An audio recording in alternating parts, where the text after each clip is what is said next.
Good morning, everybody. Miss Gilchrist here. Today we are reading The Snail and the Whale, written by Julia Donaldson and illustrated by Axel Scheffler. Let's read. This is a tale of a tiny snail and a great big grey-blue humpback whale. This is a rock as black as soot, and this is a snail with an itchy foot. The sea snail slithered all over the rock and gazed at the sea and the ships in the dock. And as she gazed, she sniffed and sighed. The sea is deep and the world is wide. How I long to sail, said the tiny snail.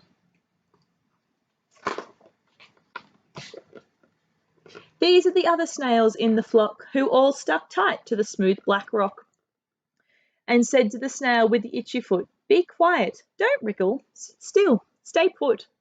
But the tiny sea snail sighed and sniffed, then cried, "I've got it, I'll hitch a lift."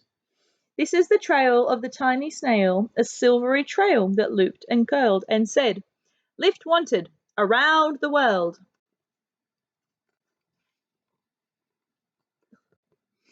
This is the whale who came one night when the tide was high and the stars were bright, a humpback whale immensely long, who sang to a snail a wonderful song, oh shimmering ice and coral caves and shooting stars and enormous waves. And this is the tale of the humpback whale. He held it out for the starlit sea and said to the snail, "Come sail with me." This is the sea, so wild and free, that carried the whale and the snail on his tail to towering icebergs and far-off lands, with fiery mountains and golden sands. These are the waves that arced and crashed, that foamed and frolicked and sprayed and splashed. The tiny snail on the tail of the whale. These are the caves beneath the waves, where strappy fish with feathery fins and sharks with hideous toothy grins swam around the whale and the snail on his tail. This is the sky so vast and high, sometimes sunny and blue and warm, sometimes filled with a thunderstorm, with zigzag lightning, flashing and frightening the tiny snail on the tail of a whale. You see here? Oh, he's holding on tight. And she gazed at the sky, the sea and the land, the waves and the caves and the golden sand. She gazed and gazed, amazed by it all. And she said to the whale, "I feel so small."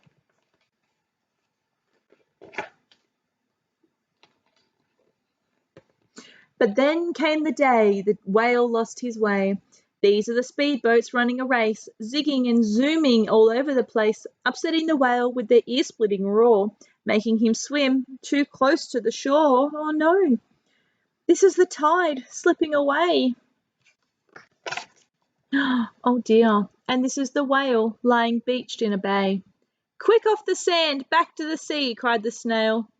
"I can't move on land, I'm too big," moaned the whale. The snail felt helpless and terribly small. Then, "I've got it," she cried and started to crawl. "I must not fail," said the tiny snail. This is the bell on the school in the bay, ringing the children in from their play. This is the teacher holding her chalk, telling the class, "Sit straight, don't talk." This is the board as black as soot, and this is the snail with the itchy foot. "A snail," the teacher turns pale. "Look," say the children, "it's leaving a trail." This is the trail of the tiny snail, a silvery trail saying, "Save the whale." I wonder. These are the children running from school, fetching a fireman, digging a pool, squirting and spraying to keep the whale cool. You see they've dug a hole under here to help put some water to help him stay alive. This is the tide coming into the bay, and these are the villagers shouting, "Hooray!" as the whale and the snail travel safely away. Oh, here he is. Back to the dock and the flock on the rock, who said, "How time's flown, and haven't you grown?"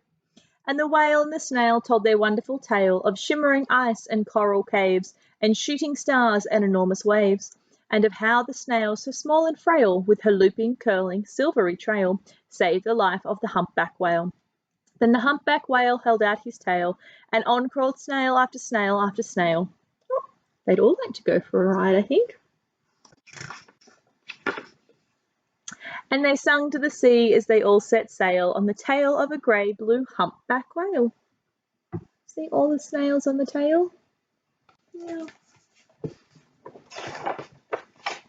The end.